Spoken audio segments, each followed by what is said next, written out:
C'est parti Germain, bonjour. Bonjour. 17 points en 5 matchs, jolie perf.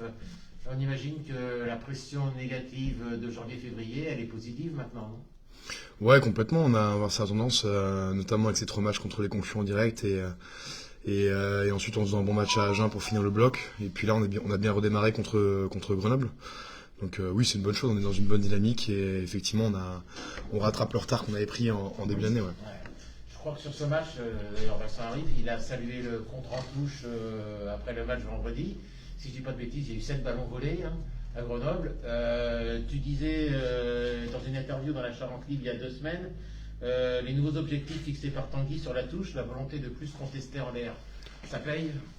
Ouais, ça paye, ouais. On a changé notre fusil, ce que je disais d'ailleurs, je crois, dans la Charente Libre, qu'on a changé notre fusil d'épaule à Noël. C'est Tanguy qui a fait cette analyse-là, qu'on défendait beaucoup de mauls mauls au sol pour des raisons diverses et que du coup, en leur laissant les ballons faciles en l'air, on se retrouvait à être dominé sur ces phases-là. Donc, en montant, ça nous évite de défendre des mauls, d'avoir à défendre des mauls en bas et voilà, vu qu'on est relativement efficace sur les derniers matchs, les équipes hésitent plus aussi à prendre la touche sur nos 5 mètres. Ce que j'allais dire, pardon. Par risque de perdre la balle, donc c'est une bonne chose. Changer, c'est bien, mais de là à être aussi performant aussi rapidement, quand même, chapeau, quoi. Ouais, il y a un plan qui est compris, qui est appliqué, et quand on le comprend, qu'on l'applique et qu'on est dedans, on se donne à 110% dedans. Donc il y a et même les piliers, c'est vrai qu'on pense pas aux piliers pour la touche, mais c'est eux qui nous balancent. Les piliers, les deuxièmes lignes qu'on voit moins sauter, en tout cas chez nous, nous balancent très haut et ça permet de faire des comptes comme on a fait ce week-end. Donc ça, c'est très positif. Tu sentais qu'ils étaient perturbés, Grenoble en face? Bah, c'était l'objectif, ouais. On l'a vu parce que je crois qu'on prend les 3 premiers ballons, on doit les contrer. Et après, voilà, le but c'est de prendre un ascendant psychologique aussi dessus, ce qui fait que leur talonneur était moins sérieux et commençait à mettre les ballons plus haut pour les avoir. Et finalement, il y a 2 ou 3 touches en début de première où on est battu entre guillemets au sol et ils se retrouvent à lober le bloc sans même qu'on soit à côté. Donc c'est une bonne chose, ouais. Tu parles de la participation justement des piliers pour vous balancer, tu dis le mot, alors vous montez la verticale sur des hauteurs. Il faut avoir confiance dans son lifter parce qu'il y a par moments c'est que ça va très très haut. Combien vous mesurez à la hauteur vous pouvez je pense que je crois qu'on avait des ballons à un moment. L'objectif sur les deux c'était d'aller à 4,70, de toucher 4,70 avec la main. Donc je pense que sur les plus grosses perfs de l'année, on doit être à 4,80, je pense, quelque chose comme ça. Tu sens le lifter qui te projette, tu arrives à savoir qui est derrière toi pour justement te faire monter ou c'est déjà... Je le sais avant, la plupart du temps on est quand même, il y a différentes positions, on est quand même calé là-dessus, ouais. Je ressens pas les mains sur mes fesses particulièrement, je ne reconnais pas les mains si c'est ça la question. Je sais avant qui est là et du coup, mais c'est pas, ouais. On me susurre pas dans l'oreille des petits mots si c'est la question. Vous faites des exercices de prépa justement sur des hauteurs fixées, 4,70 par exemple ou... On travaillait là-dessus en début de saison, plus sur l'aspect offensif pour que les talonneurs puissent régler. C'est la régularité qui fait que les talonneurs peuvent faire des lancers de qualité. Ce qui s'est passé avec Pachi ou les ce week-end. Pachi fait un match sur le lancer tous ses lancers sont parfaits, quoi. Donc, alors que ça c'est des tout petits bras. Et il n'a pas des grands bras, mais petit par la taille, grand par l'esprit, donc et par le lancer du coup aussi. Il n'arrive pas à se gratter les genoux là. C'est pas moi qui l'ai dit. Je crois qu'à Mont-Marsan, il l'appelait le T-Rex. Il faut arrêter maintenant, le pauvre Pachi. Non, à toi, Germain. On a l'impression que tu as changé de dimension depuis quelques mois. Je ne sais pas comment tu le ressens, toi. Tu as franchi un palier. Ouais, mais c'est. Voilà, moi j'ai eu. Enfin, du coup, on parle personnellement. L'année dernière, je suis juste arrivé, donc il y a eu quand même un effet de transition dans un groupe qui descendait juste, avec quasiment que des joueurs qui évoluaient au niveau au-dessus précédemment, ce que j'avais pas fait jusqu'ici. Donc il a fallu s'intégrer, que les mecs aussi aient confiance en moi, que je gagne cette confiance-là. Et là, je pense que grâce à la confiance aussi des coachs, ça m'a permis de gagner leur confiance à eux. Et je pense que maintenant, ouais, effectivement, sur l'année, ça progresse fortement. Tu t'es fait aider psychologiquement? Est-ce que tu as eu besoin d'avoir recours à quelqu'un qui te remette en confiance, quelqu'un qui puisse discuter avec toi pour remettre ces petites défaillances de l'année dernière? Je dirais ma compagne et ma mère, mais non, j'avais déjà fait il y a quelques années un accompagnement avec un coach personnalisé, mais j'étais encore à Nantes, donc il m'a donné quelques petits tips, comme on dit en anglais, pour se recentrer, mais non, dans l'absolu, c'est mon entourage, ouais.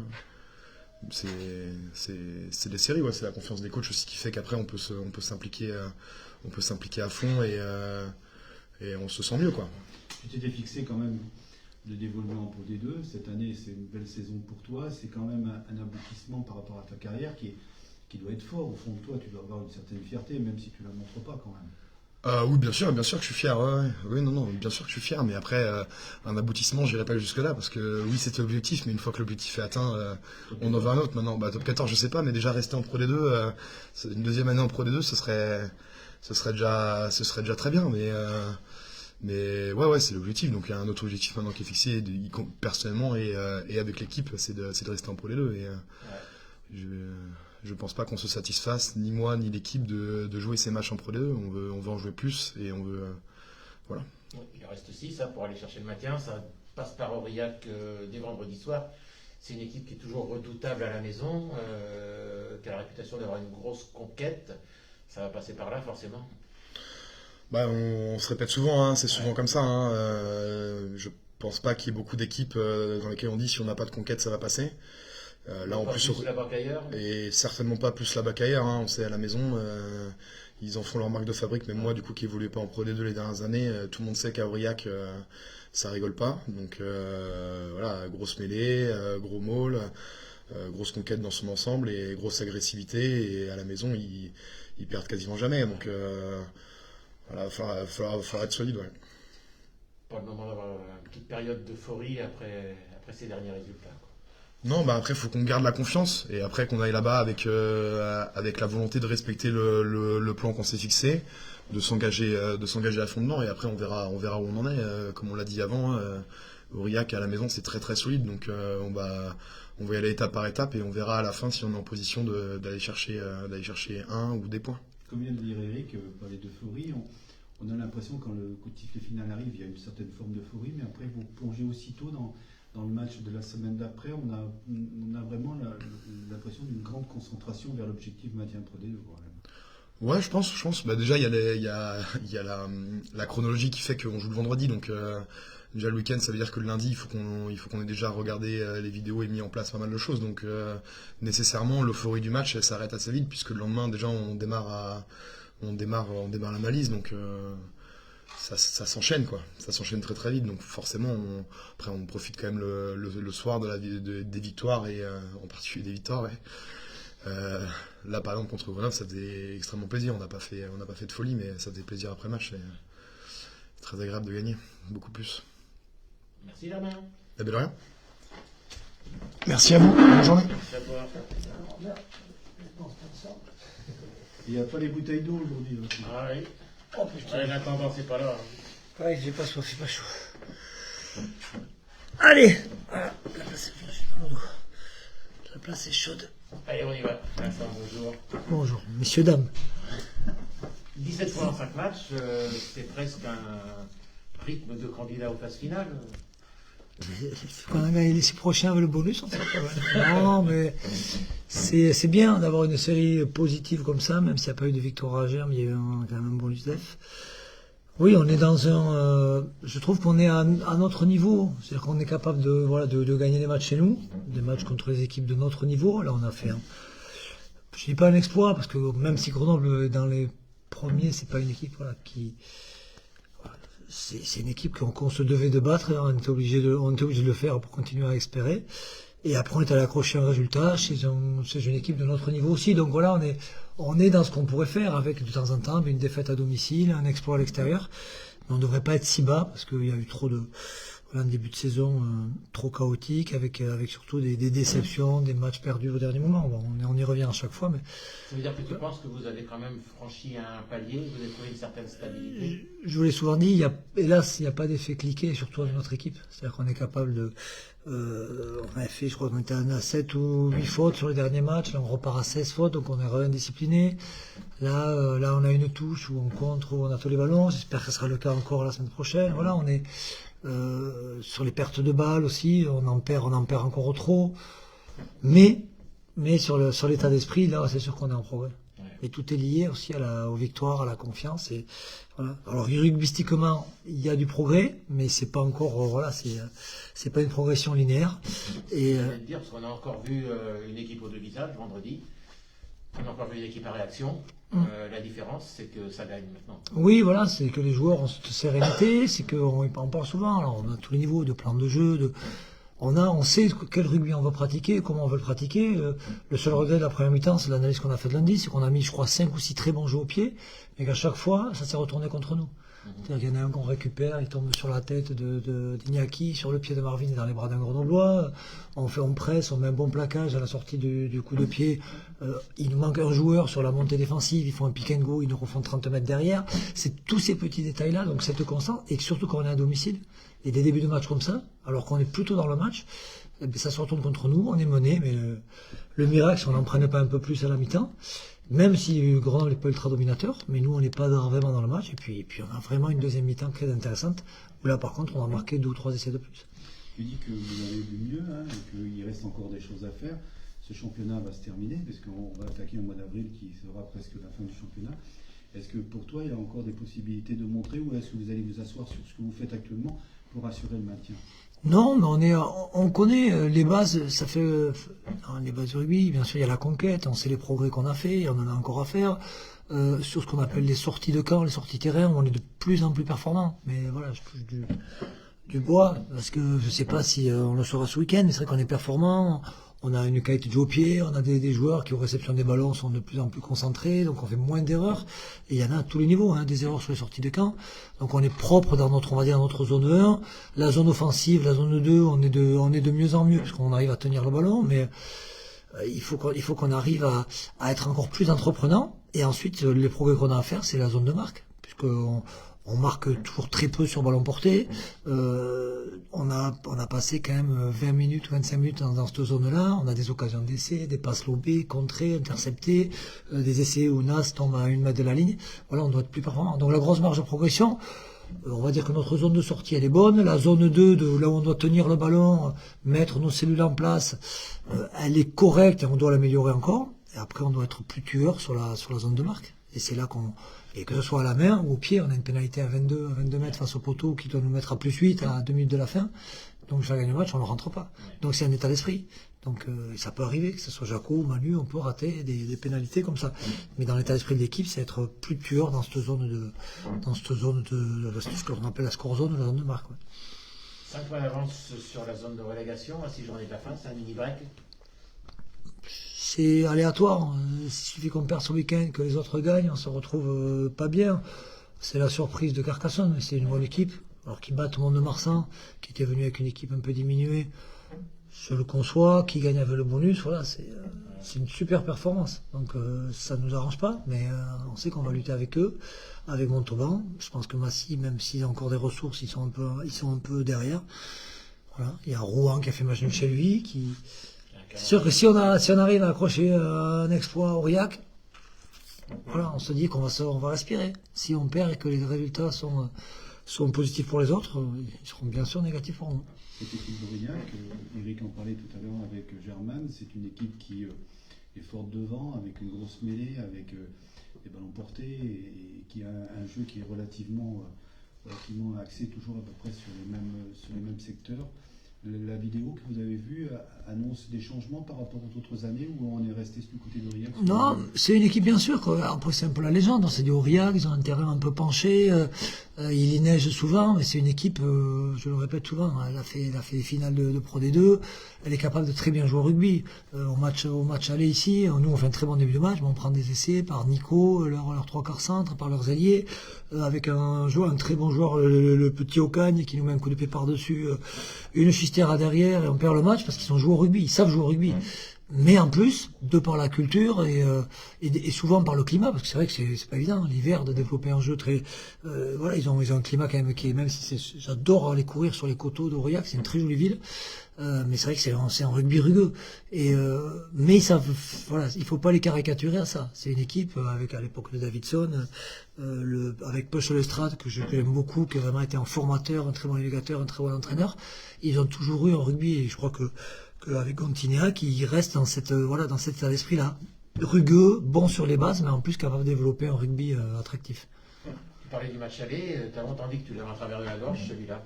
Il est toujours un peu coincé quelque part ou c'est la clé? Non, mais c'est coincé. Alors et c'est pas par rapport à l'adversaire. Ouais. C'était contre Aurillac, mais eux, ils avaient fait ce qu'il fallait.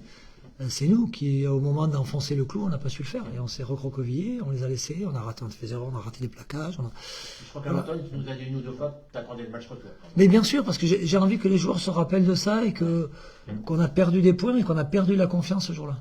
C'est à la fois assez comptable, mais aussi psychologiquement, on a perdu beaucoup sur ce match-là. Il a fait mal, quoi. Il a fait mal parce qu'il arrivait après celui de Rouen, qui était déjà compliqué, et celui-là, alors quand on voit le début de match, on est euphorique. Et ça, c'est le mal de notre équipe. Équipe par réaction, des fois on commence bien, on finit mal. La constance, c'est le plus dur dans le haut niveau, et on manque de constance. Donc, si on n'a pas de constance, qu'on ait de la mémoire. Comme Grenoble, cette équipe d'Aurillac a pas eu de coupure entre les deux blocs, qui avait enchaîné un 8e match consécutif. Ça peut avoir une influence, à ton avis?